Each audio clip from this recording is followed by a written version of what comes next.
very much, Rita, and thank you very much to Rosa for the invitation to the trade union campaign. It's actually the trade union campaign for repeal of the 8th Amendment to speak at the meeting today. No, I think I prefer to stay on the ground. I hope you don't mind.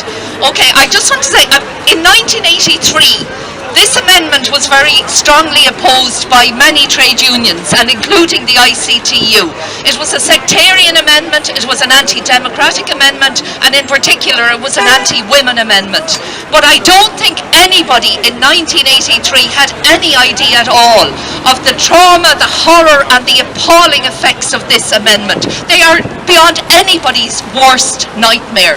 And the individual suffering and the appalling sort of treatment of women in this country since 1983 is absolutely intolerable. I think in 1992 there was a really major, some of you will remember it, an absolutely huge demonstration in this city on a Saturday after the beginning of the X case, when the High Court had ruled that a young woman pregnant as a result of rape could not travel to England for an abortion. The Supreme Court changed its mind the following week, but part of the reason it changed its mind was that almost in every workplace in this country, people were talking about the absolute insanity of creating a prison camp for women in this country, where young women could not leave the country, where women of childbearing age potentially could not leave the country. And it was a huge demonstration in Dublin. And we should have won then. We should have got rid of the 8th Amendment in 1992. But we didn't, and I don't think we had any idea how difficult and how long the struggle would be. I don't think we had any idea how long the struggle would be, but it is important that we are now really galvanised in struggle again. There have been so many cases since the X case, but we're strongly on the streets and we're strongly organising in the trade union movement and in other organisations. And I think the important thing is that this time we have to win. We cannot let it be another decade or another 20 years or another 30 years. We have to win this time. The trade union movement at the moment, just to give you a quick rundown, the Dublin Council of Trade Unions is affiliated to the campaign. The Dublin Council of Trade Unions actually has a very strong position of support for free, safe and legal abortion in Ireland, which they decided back in '92 following the X case. The Waterford's Trades Council, the Bray and District Trades Council support the campaign. Mandate, Unite and many other unions support the campaign nationally.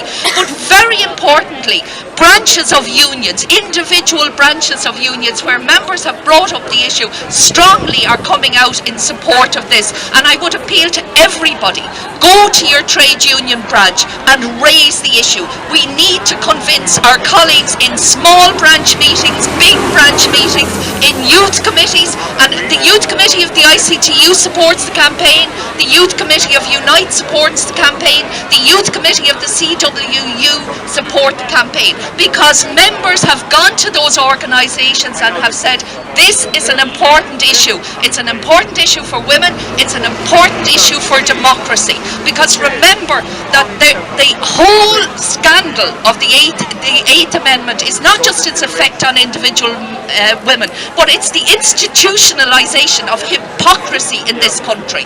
You can have information, sister, you can go on the boat as it was in the 90s, or now you can take the plane if you have the money, and goodbye.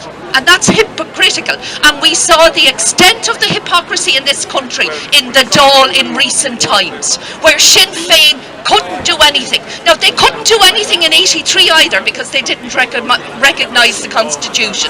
This time they couldn't do it because they hadn't decided what to do at an Ordesh. The Labour Party are an absolute disgrace. One brave member of the Labour Party supported Claire Daly's bill. One woman, Anne Ferris, who deserves our praise.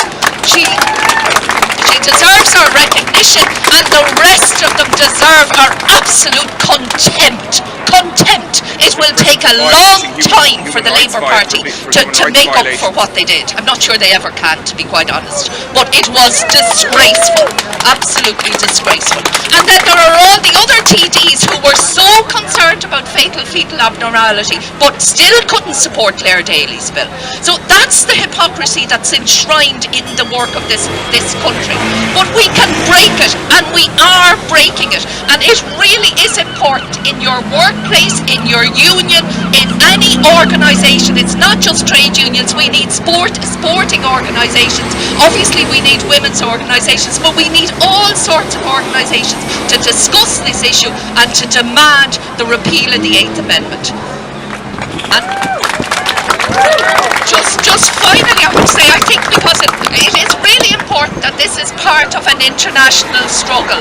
The figures for the deaths of women worldwide are horrendous, and we're part from illegal abortions, from backstreet abortions. We have backstreet abortions in Ireland, but they take place in England. We're part of an international struggle, and it's really going to be important over the coming months that we build up our links, not just in terms of people from outside supporting us, but us also supporting the struggles of women internationally. So thank you very much.